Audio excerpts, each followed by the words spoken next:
Yeah, I don't know if I believe we're live on YouTube. This is our first time going down this road with Frank the Tank Peralta. Frank, I know this is your first podcast that you've done on the interviewer side or interviewee. So thanks for coming on. Welcome to the show. Yeah, thanks for having me. Yeah, this should be fun. I do want to get one thing out of the way though. First and foremost, you keep trying to stab me every time I see you in person. Frank, I don't know why you're throwing out allegations. I thought you were my brown buddy. We're friends, yeah. I actually did stab you once. It was an accident. I was trying to cut your badge off at the show and ended up slicing you. But you don't mess with a brown person with a knife. Dude, we always have knives. Dude, 5 stitches later, it was a little weird. And then I had to tell him, no, it wasn't the brown guy that cut me. Yeah. That's funny. I got a question for you. After talking to you yesterday, I hear that you are back in the single life. Oh, God. I didn't think you were going to bring that up. Yeah, newly single. I got nothing bad to say about her. It just didn't work out. I live a pretty busy lifestyle with all the hunting and stuff that we do and all the trips and stuff that we do, so I couldn't find the happy medium there. I don't know. How do you guys do it? I guess Tanya just said you take her with you sometimes. Sometimes. It was either start going hunting or find a boyfriend. One of these days. There's probably not a whole lot of selection there in Idaho. I mean, look at that beard though. You can, I mean, just soak it in. I know you can't grow nothing like this. I'm trying, but it's not really coming in. Dude, we both go, but one day one of us might not come back. Actually, I only go on the hunts that I have tags for because we still have kids at home and stuff. So he still goes a lot without me. He's still gone probably way more than most people go hunting altogether. But yeah, and there's another thing you didn't tell me until just a little bit ago. You've moved out of Aaron's basement. That's big news. Big news. Oh my gosh, you're just bringing the heat right off the bat. So you. Yeah, no, I got to thank Aaron and Amy. They're awesome. Aaron and Amy moved into kind of like a 2-story condo type thing up in the mountains last year, and he asked me if I wanted to rent out the basement, which worked out really well. So it helped me catch up on a lot of bills, and they were super nice to live with. And Amy is like a top-notch cook. And I was just telling you guys before we started recording. Now I'm eating fucking cereal and Hot Pockets every night. So, would she like to move in with us and cook? Because I don't cook. What's that? I said, would she like to move in with us and cook? Do you think she'd like North Idaho? Because I don't cook. She might actually like North Idaho. I don't know if anybody in our close friends group is a huge fan of Denver. It's a little bit liberal here, but yeah, she loves to cook. So I didn't know that. I know the stuff that she does make and posts up look delicious. Yeah. Yeah. I don't know how you and Aaron stay, under, fit and trim like you guys are. Yeah.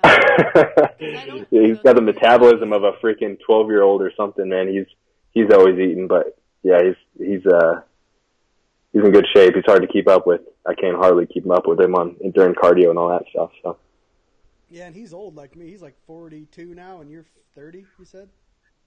I'm 30. Yep. Just turned 30 in November. Dirty 30. I listened to a lot of your guys' podcasts, but I never really heard to kind of take us through how you got started hunting. There's really nothing out there on Frank the Tank.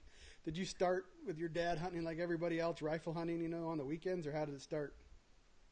Yeah, it's kind of, we actually talked about this not too long ago, so obviously you haven't been listening to all of our podcasts, a-hole. No, I'm just kidding. You fucking know you don't listen to all mine. Yeah, I listen to some of them, But growing up, we actually did a lot of small game hunting, so a lot of bird hunting, duck hunting, goose hunting, stuff like that, waterfowl, and we'd go on a week-long rifle hunt every single year. So that's how I kind of got started. My dad got me out there when I was probably like 5 years old, and he'd carry me across rivers and stuff, and we'd go duck hunting all the time, pheasant hunting and all that stuff, and then it just kind of progressed from there in high school with high school sports and stuff. And you guys probably know this. It's kind of hard to get your kids out there during high school. I'm sure you guys kind of have the same stuff going on. But when I was in high school, I was playing football and basketball, so that kind of ran during hunting season. And I didn't hunt as much during high school, but after that, I kind of got back into it. And wait a minute, let's back that up. You played basketball? Weren't you just giving us shit about our kid playing basketball because she's short? But you're not very tall either. I'm 6'1". Dude, I think we had a bet that our daughter could wreck you in basketball. We're gonna have that come to fruition. I'll take that. I'll take that bet anytime. Ask Aaron. I can shoot, dog. Dude, you were like the one of the few Latinos that I've seen on the basketball court, man. Well, you should come to Pueblo, Colorado. There's plenty of them. That's like predominantly the race down there. So, yeah, we got skills. Right. I can't dunk, but. All right, sorry, I had to back that train up because that's just like. Dude, you're 6'1" and you can't dunk, you pussy. Yeah, whatever. Well, yeah, at the show, I was telling Tanya I could cross up your daughter, and she was like, "What the? Those are fighting words." She probably. I almost catch you. Yeah. I think she would take that bet, and I think you'd be surprised. We're going to have to make this happen live on video. Yep. I'm going to try to come out there this summer. We're going to go on a hunt. We're going to go on a bear hunt, and I'll cross you all up.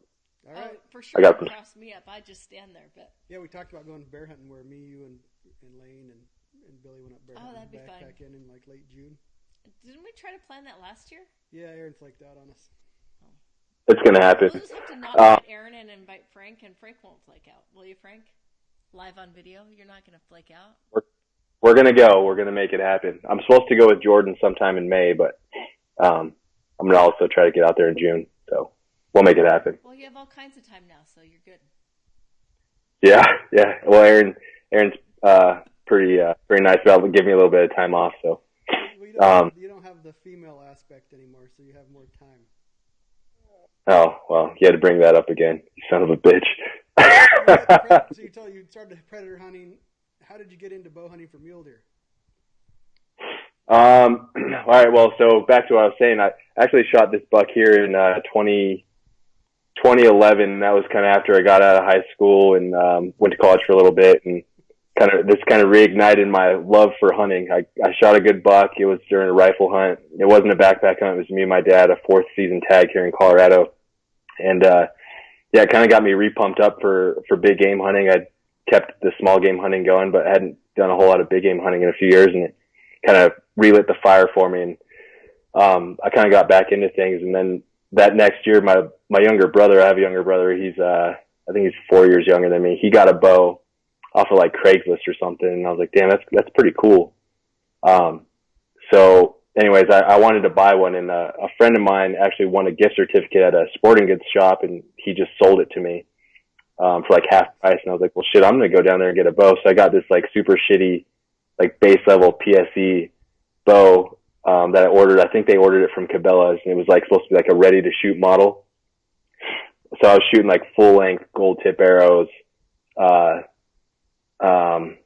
Rage broadheads, and Whisker Biscuit, and like a 3-pin sight. But I kind of got me into archery, and then it just all fell into place from there. So I kind of got more serious as the years went on, and it's all history from there. I started using Kifaru packs shortly thereafter, did a bunch of research. Actually, I got on Rockside. I don't even know if you remember me back then. I was on there all the time researching and posting dumb shit, but and that's the thing. That's what it's for, and that's the people we hope we reach, is people like you trying to find good information. Inevitably, you get assholes in there, and that's kind of the reason that we had to buy Aaron out, is because it seems like when somebody knows what they're doing, all the assholes try to jump on there and attack him. And not everybody, obviously, on Rockside's an asshole, but it seems to bring out a lot of competition with the assholes to come on there and attack good people. Well, they're not dumb questions because it helped you get to where you are now, right?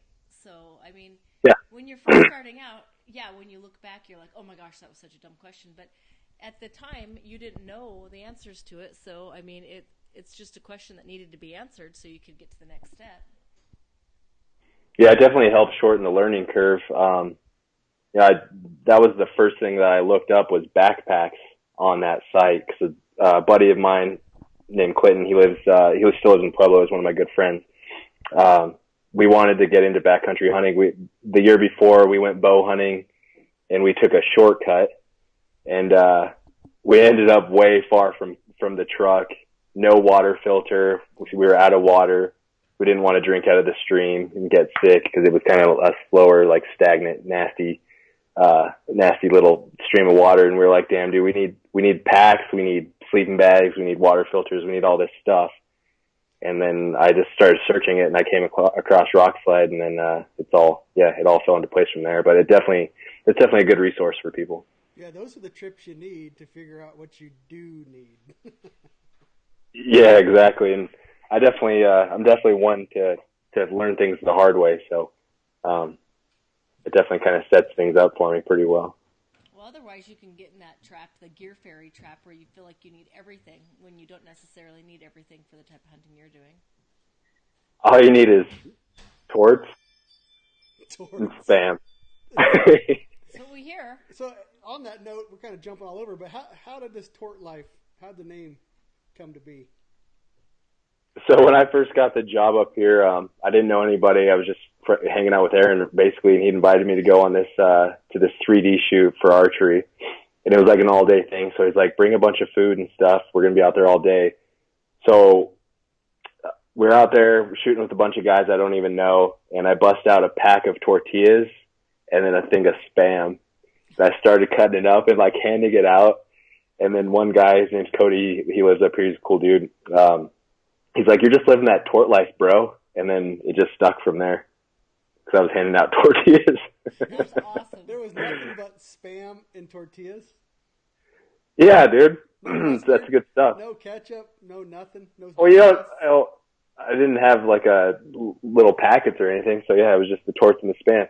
There's like certain staples. Like growing up, we would eat, when we went hunting, we'd eat tortillas and spam, or we'd eat like tortillas and Vienna sausages and shit like that. Potted meat. Potted meat. Oh, that sounds terrible. I've ate a lot of potted meat. It's like a tradition almost, or like bologna sandwiches. Oh, I don't know all that stuff. You ever eat like one whole chicken in a can? No, I haven't. Yeah, it's called one whole chicken in a can. They cram this little chicken into a can. No, I've never heard of that. It sounds good. The first time when I first started hunting by myself, I hunted with my stepdad a little bit and a couple of friends' dads. But when we first time went by ourselves, I took Vienna sausages and one whole chicken in a can. How big is the can? Beautiful. It's like a can, like a Denny Moore stew can. It's like a little smaller than a coffee can.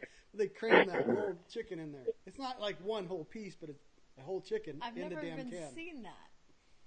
That's hilarious. I want to look that up. We should take some of those hunting with us. We should. I think when you come up hunting, I'm going to have you pack one in. Backpack the chicken in a can. That sounds nice. So 2011 is when you really jumped into backpack hunting? I think a year or two before I started with Kifaru. I think I started Kifaru 4 or 5 years ago. So yeah, it was a few years before then. So yeah, you're probably around 2012 is 2013-ish or so after I kind of got reignited into the big game hunting stuff. Yeah, you really came out of nowhere. Back when I was working a lot more with Kifaru on the IT side, he told me about Frank the Tank, and then pretty soon Frank the Tank was working there, and then pretty soon Frank the Tank was running the show. No, definitely not running the show. Yeah, we have a pretty good team there at Kifaru, and I mean, Aaron's got like a work ethic like no one else I've ever seen. That guy's always doing something, and it's hard to keep up. But yeah, he's the guy in charge, and I help him with a lot of stuff. And then Dana just started, I think a year and a half ago, and she kind of taken my place as I move up into the podcasting and the gear reviews and stuff. So yeah, we got a pretty solid crew, and yeah, I've got no complaints. So what you're saying is Dana runs the show. She was running the show at the sheep show, as you could tell. She was the one in charge, trying to keep everybody in line. I could tell. I was feeling bad for her because it was like trying to corral kittens in that. It was like chaotic a little bit at certain points, and she's like, she did a good job. It seemed like it turned out really good. You guys had a good show. Yeah. Yeah, that was probably the best we've done in sales on any shows so far. So, nice. Even though Aaron and I aren't the biggest fan of shows, I think we're going to do a couple more next year. So we'll probably be at like the Dallas Safari Club. If we can get in at the Hunt Expo, we'll probably have a booth, and then we'll be back at the sheep show. So. Well, you guys being direct direct sales, it makes sense to try to be as many shows as you can be. Well, yeah. I mean, being direct, we don't have the dealer, so it's hard for people to try on the gear. We do have a super awesome community of people that use the gear, so like Rock Slide being one of the resources people can use and meet people in their area to show them the packs. That's always worked out pretty well, but it definitely makes sense for us to show up to these shows and kind of show the product off. Yeah, and people can go around to your competitors and come back and see how good a product you guys have. Yeah, exactly. I had a guy hit me up at a doctor's appointment because I opened my trunk to do something. He's like, "Oh, that's a Kifaru pack," and I'm like, "Yeah, I've got 3 of them in the back." He's like, "I've been wanting to try one of those on." I'm like, "Get on over here, try them on." It was pretty funny. He also had a van that said free candy. Well, I like candy, so it was a win-win. He wanted to try a pack. I wanted some candy. I know we walked around a lot. We weren't at your booth a lot as much as we were going to be, but every time we came by there, we could hardly get in there because you guys had so many damn people there at the sheep show. Yeah, it was a good show, and the brand is definitely building. And I think having the podcast and the exposure there definitely helps a lot. And people that hadn't heard about Kifaru in the past are starting to hear about it and seeing stuff on social media and stuff like that. So it seems to be going pretty well. We're kind of a smaller company as well, and we don't throw a whole heck of a lot of money out in marketing as well. So it's kind of cool to see the growth without having to dish out tons of cash to do it. Yeah, people don't realize sometimes to be on the front pages of Google, you have to like shell out a whole bunch of money usually for ads, and I don't know. To me, it's just kind of surprising that you can still gain that kind of exposure organically. So you guys are doing a good job. Yeah, we're just now venturing into the whole Google thing, but so far what we've been doing is working. I think the best thing that's worked for us has been the podcast, and Aaron's kind of a hunting superstar. So hopefully he hears me say that. He'll probably punch me in the face, but it's good to have somebody like him to be the spokesperson of the company. There's no arguing he drives organic SEO, and you can't ask for anything better than organic SEO to a website. Yeah. But you're whatever that means. The little celebrity too, man. It's true. No, I'm just a regular guy that likes to go hunting. Try to do a decent job at work. Superstar name. I got my own what? You're gonna have your own like hashtag the legend soon. The legend, yeah. That's Robbie's. The slogan. That's Robbie's, but you keep working hard. You keep working hard. You're gonna have your own pretty soon. Oh gosh, that's funny. Yeah, I need my own slogan, like "Keep hammering" or something like that, or "Keep getting hammered." I want keep eating cupcakes. I like that one. I kind of like how Randy Newberg does the whole Dairy Queen thing. That's what I need. I need some sort of tortilla sponsorship. Yeah. Hell yeah, like Mission or I can't think of Mission tortillas or something like that. Is there high end tortillas? I think there's high end tortillas. There's those wheat ones, the more expensive ones that you see. There's I'll buy there's the white tortillas, and then there's the wheat ones and all the flavored ones. Those are the high end. So corn or flour, which one do you go with? I think if you're a brown person from Pueblo, Colorado, you're eating the flour tortillas. I could be wrong. I don't know. But Tort was eating the floured ones. I won't turn down a street taco. We had street tacos when you guys were here in Denver, so those are pretty good. Those are corn tortillas. I like corn tortillas, but they don't wrap as well. They don't you can't. They're kind of crumbly, yeah. They are kind of crumbly, yeah. We've gone way off topic. On getting back into very weird turn. What's that? This podcast took a very weird turn. Yeah. Ours tend to do that. Damn tortillas. I think it's us. You had me at tortillas and cupcakes. You had me at free candy. So anyways, going with Kifaru still, what's anything new coming out you can talk about? Spill the beans, Frank. Well, we just came out with that Hoodlum pack, so that you may have seen that. It's kind of a combination of a bunch of features that people have been asking for. So we now have zippered spotting scope pockets on both sides. Nice. We have offset center zippers on both sides.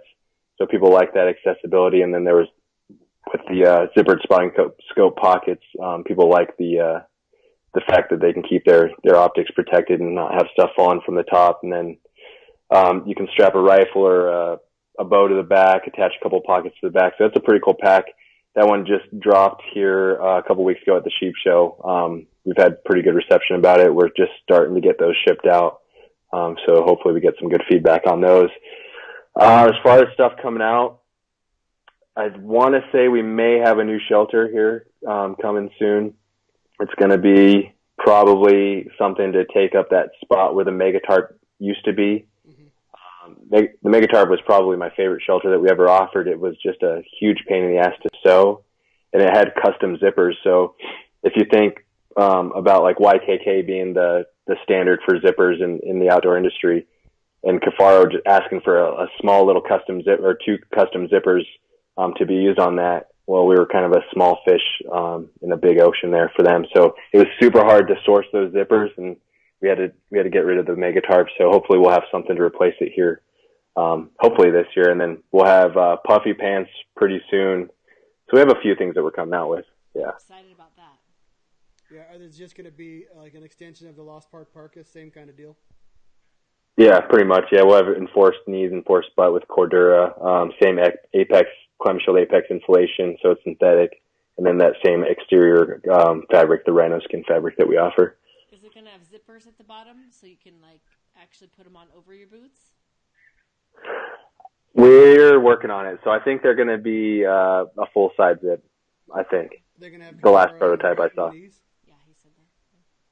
What's that? Did you say Is there going to be a hole in the butt? Is that what you said? Does it have the shit hatch? Kind of like Long John's, the shit hatching. Do they have, you said Kedora on the knees and the butt? Yeah, it'll have Cordura. It'll be reinforced on the knees and the butt, yeah. Do you know the ounce on how much insulation is going to be in them? I don't know the exact specifics on them right now. Do you know the weight? What about the weight? I don't know the weight. I was going to say if they're still working on the zipper. I can't just throw out these numbers right now because I'll be wrong. So they're gonna be fairly lightweight. They're gonna be a good option for a synthetic puffy pant. And when do you expect these to be out in circulation? I want to say I can't say. Honestly, I don't know. It'll be soon. We've been working on it forever, so hopefully we want it to be perfect, and we want to have them on hand before we start selling them. Honestly, it'll probably be after all this cold weather, so it'll be something that people want to pick up during the summer and to prepare ahead for hunting season. So. Birdie told me that you may be looking at working on some down. That is that's a possibility. It's not something we're currently pursuing hardcore, but we might do it. Yeah. That's not a very good answer. You're an industry insider, man. You have all the cool insight. I heard that from a few different people. I might have. Yeah. We'll consider it. It's maybe.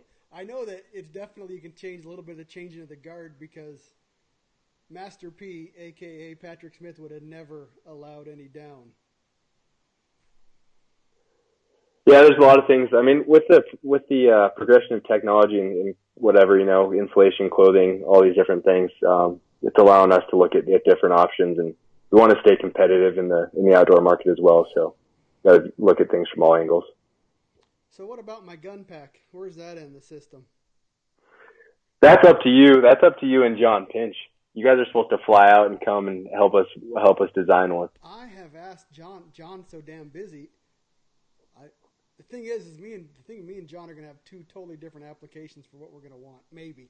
It could be totally wrong, but I'm game. I'm going to have to call John. I'm going to have to get down there. Yeah, we definitely need that's something we're definitely missing, is just a dedicated rifle pack, and I'm pretty excited to get that going as well, because I like to do a lot of rifle hunting. I know Aaron's basically a bow only guy, but I think there's a pretty good market for it here, so hopefully we can get that going here pretty soon. Yeah, a pack with a gunsling tight to your back, or an integrated sling that has the ability to hold a bigger camp if you need it. I think it'd sell like hotcakes.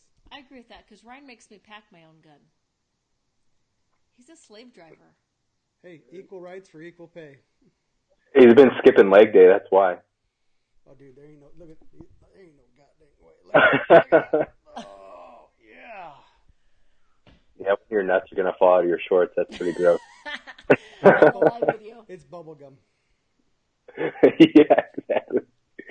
So, Yeah, no. Hopefully, we can get that project going though here pretty soon. I'd like to have that done before rifle season. So maybe we can make that happen. We got to get you guys out here to Denver, and we can start working on it. Maybe I'll group text us all together to kind of force John's hand.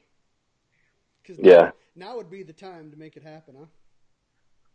Well, hopefully. I mean, he's got all those shoots going on, though. I saw he just won a couple of national matches. That guy's a machine. That dude's on fire.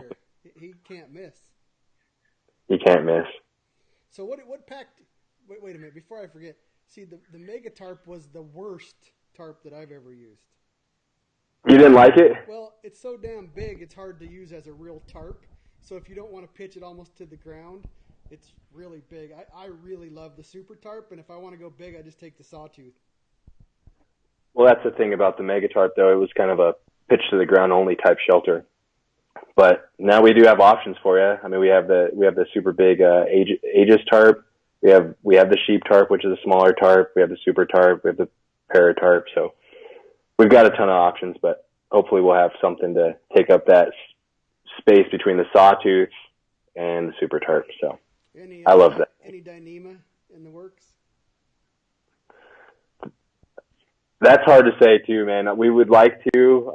I think there's a little bit of apprehension on some people's part in the company. I think Aaron definitely is on board with exploring new fabrics, but sourcing the Dyneema, it's something that from what we were seeing is something that would have to come from probably China or somewhere around there. For who we were looking at, and I don't know how well received that would be since we're kind of a made in USA company, but Dyneema fabric is pretty cool. I mean, it's super lightweight. It almost feels like a trash bag in your hands, but it's also extremely durable and strong. So it's definitely an intriguing subject, and I would like to explore it. It would be expensive, but it would also be super ultralight. So absolutely. Is it a big a pain in the ass to sew as people's claim? Is it what? Is it a big a pain in the ass to sew? Dyneema? Yeah. I don't know. We were gonna get some samples and try it out, but I don't know exactly on the sewing process. Gotcha. Have you ever tried any? Have you ever used it? Mr. G actually gave us one to try out, so yeah, I'm gonna actually try it this summer and see what it's all about. Yeah, I like how it has a little pee hole on the side. I do. I used it last November, and it's freaking nice. Yeah. Yeah. But I don't like floors, and it has a floor. I don't give a shit if it's December. I don't want a floor. Yeah, that's kind of a funny subject with a lot of new customers to floorless shelters that are super concerned about having a floor and then also having the water. They're very concerned about water running underneath. But I mean, really, as you know, as long as you set your shelter up on a high spot or somewhere that's not going to accumulate water, you're not going to get any water in the shelter. So. Yeah, and it's funny. I mean, people worry about bugs, and I understand that because Tanya does too.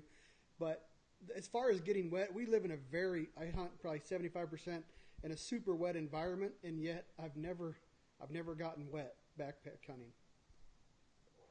Have you gotten moist? That's personal. No, but there's people that just throw their shit down in a depression and wonder why they get wet if it rains even a little bit. So. Yeah, you got to stay smart out there, and you don't pick the spot that looks like it's going to accumulate water. But other than that, yeah, I've never had an issue. And I don't know how many times I've woken up with fucking spiders in my sleeping bag, though. That's something you just got to get used to.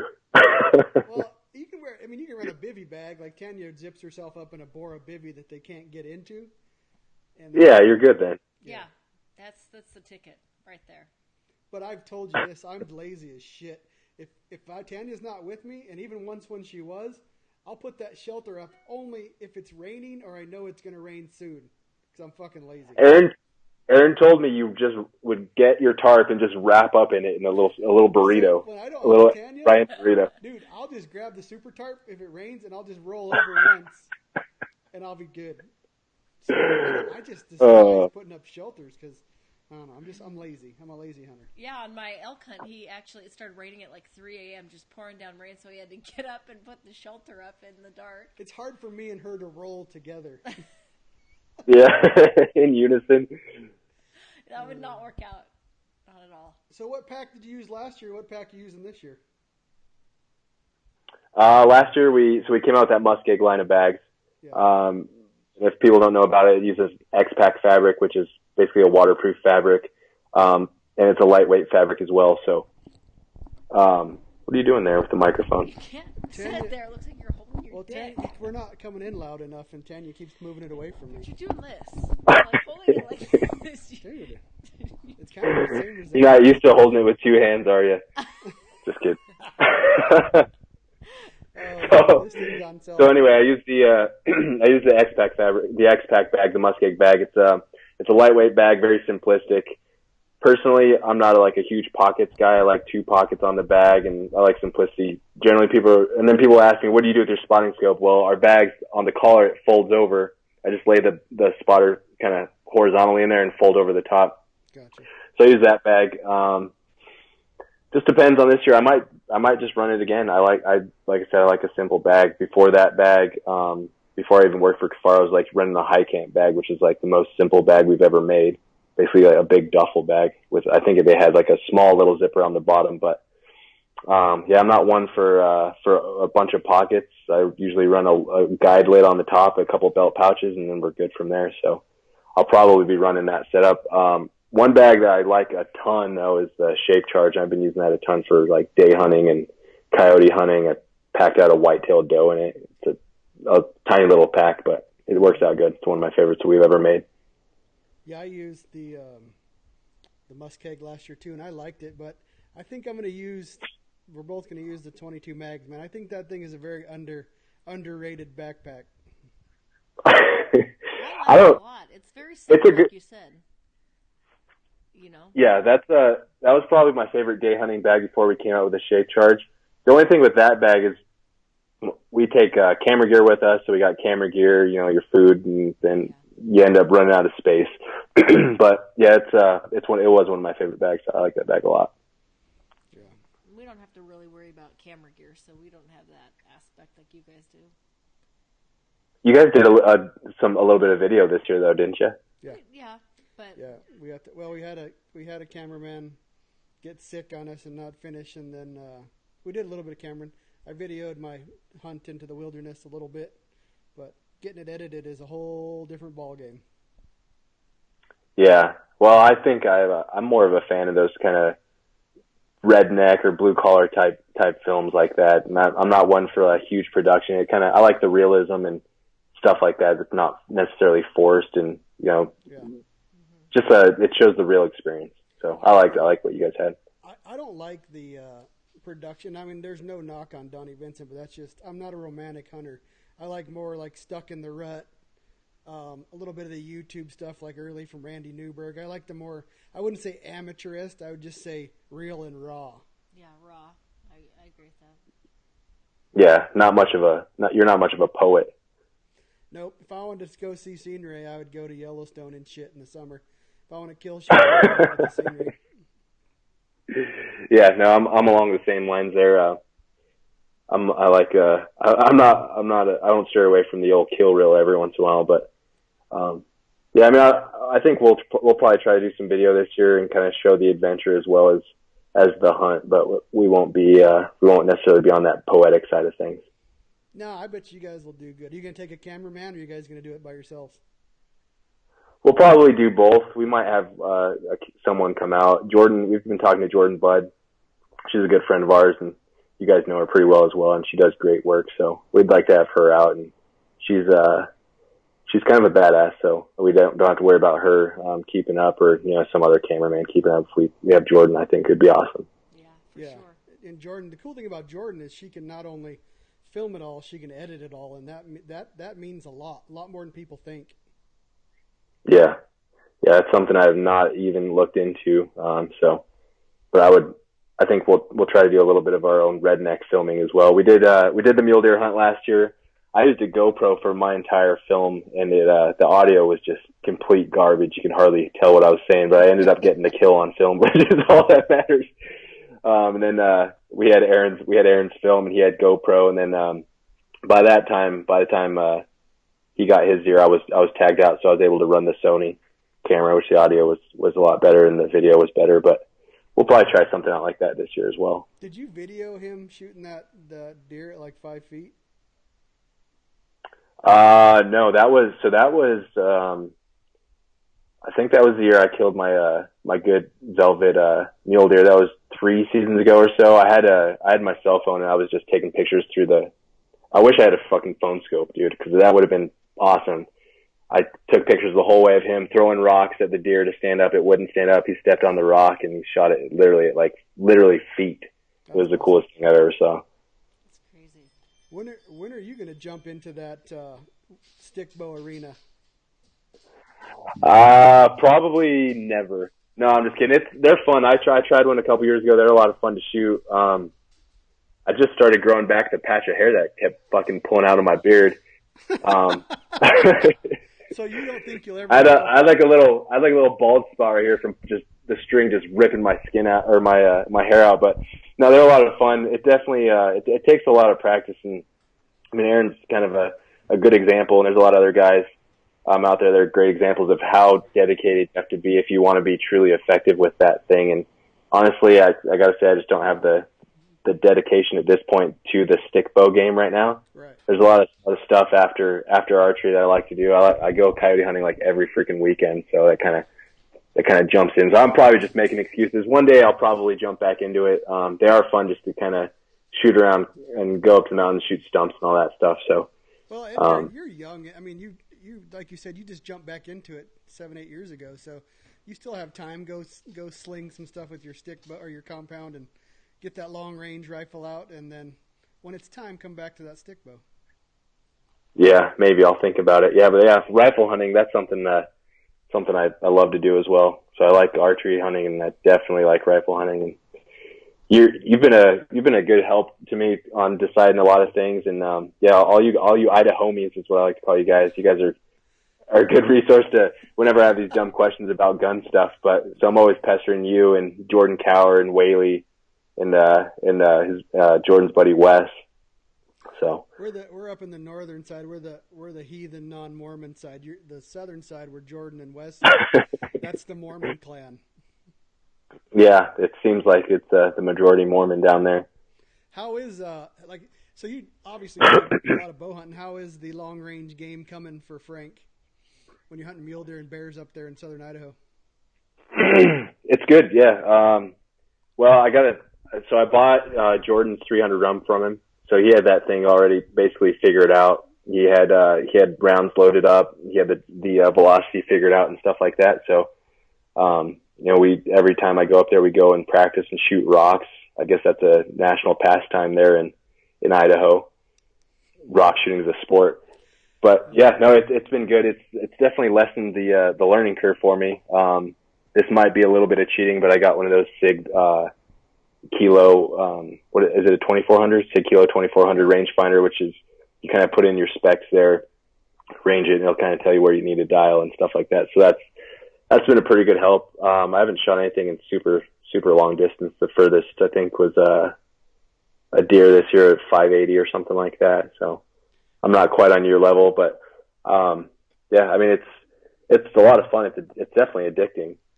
I think the hardest thing obviously is figuring out wind. Oh, absolutely. It's everybody's Achilles heel. But the one thing you do that a lot of people that don't do, that shoot long range, well, not a lot of people I know, is you're big into predator hunting. And I think the predator hunting and the long range shooting kind of go hand in hand, or a good bridge for each other. Yeah, especially this time of year, the coyotes tend to be hanging up a little bit. I shot one this year at like 509 with my AR, but I definitely smoked him. But I was shooting a 40 grain VMAX, so that didn't. Kind of rolled around a little and RUNNOFT run off. But yeah, so after that happened, Whaley just so happened to be working on a 243 for me because I wanted to be able to shoot those longer shots and not have to worry about having them run off. So, yeah, I think predator hunting gives you a ton of trigger time, gives you a bunch of experience on making awkward shots, because sometimes they don't come in right off straight in front of you. You got to lean one way or the other, adjust, and make a quick shot. So yeah, I've had a lot of close shots this year and a lot of far ones, a few far ones, not a whole ton, but yeah, like last weekend when I was with my buddy, I shot a coyote at like 18 yards with my 243. And how's that working? So you told me, when I remember I was talking to you like a few months ago, and you're like, dude, this guy, he did a review. He said 107 grain Sierra Match Kings were fucking awesome for fur. Definitely not the case. They fucking blow coyotes up, dude. They blow them up. Well, 18 yards, dude, that's... No, so this is the funny thing, is I shot that coyote, and it kind of went right up the old Texas heart shot there, and it didn't exit. That was the only coyote I've shot so far that didn't have an exit, and it just so happened to be a mangy bastard that had hardly any hair on him. So I'm like, wow. I think you should take your rum out. I should take the rum out and just split dogs in half, I guess, or it might skin them out. Just by shooting them or whatever. We talked a little bit about that. You're going to move to a 22 Creedmoor? Yeah, Whaley build you? Yeah, Whaley's building a 22 Creedmoor. I wanted to shoot a heavier 22 bullet, and I mean, in one of my ARs I shoot 77 grain Boattail hollow points, but they're super, super slow. It's like 2,500 feet per second. So anything beyond a couple hundred yards, I'm gonna have to dial, and sometimes you just don't have time to make those changes on a coyote. So I wanted something that would shoot those a little bit faster. I'm not quite sure what velocities we'll be at, but I know it'll be better than 2,500 feet per second. Gotcha. Yeah, I think that thing will be, from all indications, like a 77 grain. I think they make a 77 grain Match King for that. Or it's either Match King or a Game King. I think it is a Match King. Yeah. That would be. Yeah, so I'm pretty excited about that. I'm going to give that a shot here. He's still working on it though, so it won't be ready until, after first season. But I can still get out there and shoot some, figure it out. So mule deer or coyote hunting? What do you like better? Dude, that's a hard one. I would have to. The only reason I would say mule deer is because you can eat them. If it was an equal playing field, I'd probably choose coyote hunting. It never gets old to me, man. I don't know. People think I'm weird there, and probably gets tired of me going coyote hunting every weekend. And obviously, my ex-girlfriend wasn't a huge fan of it either. How many times has that Toyota broke down on you? How many times? Let's see. So I had to replace the upper control arm. So I was going on an antelope hunt this year, and the fucking thing snapped, and I about died. Every time I call you, it seems like there's something wrong with your Toyota. Sometimes. That was pretty much my fault. I used a shitty upper control arm. Somebody recommended it. I didn't do a whole lot of research. This fucking thing rusted up, and that ball inside the ball joint, it rusted up, so the bolt on the inside just sheared off, and it just dropped the whole thing out, and the tire basically went inward. It was bad news. It took forever to get it on the trailer. Luckily, I have super good friends back home. They brought a trailer from Pueblo to where I was broken down, drove me back up to Denver. So gotta give those guys a shout out. But so that happened. Let's see, a couple of weeks ago, I went to get an oil change, and the dude's like, "Hey, your fucking water pump's broken or something. It's leaking, and you need a new timing belt." So that just cost me another $1,000 that I didn't have. Dude, I thought these Toyotas were like bulletproof. Well, now it should be. That's what Justin says about his Ford. And then when I bought the fucking thing, it had this tick in the engine, and I didn't think anything of it. And I had a friend that used to work on cars, and he's like, "Dude, your exhaust manifold's broken. You need to take it in. It should be covered by your warranty." So I take it in, and they're like, "Well, it looks like someone tried to work on it. We won't cover it with your warranty." I'm like, "Well, obviously I have a fucking warranty. Why would I try to work on it myself? This doesn't make any sense." So they didn't want to fix it. So it was this thing that we went round and round and round about. And, yeah, I had to yell at them quite a bit. And they agreed to pay half, and I had to pay the other half to get it fixed. So, yeah, there's been a few fixes on there. But we're good now. So don't jinx me. Knock on wood. The taco is solid. Well, it's solid. It's a 400, you son of a bitch. Oh, Taco, Tacoma, Forerunner. They're all little red bastards. When are you going to start hunting elk? When are you going to man up and shit? I actually have a bunch of elk points here in Colorado. So this year, October 7th, I think, is our first season rifle. I'm pretty sure I'll draw a pretty good tag. So I'll actually hunt elk. With a rifle? So growing up, with a rifle. Nice. So growing up, we would hunt deer and elk, but I would always just get a cow tag because the unit we'd hunt with my family, you'd have to draw a cow tag. Mm-hmm. So I was always putting in for cow tags. So I was never truly hunting bull elk. We were always trying to. We were hunting for the meat.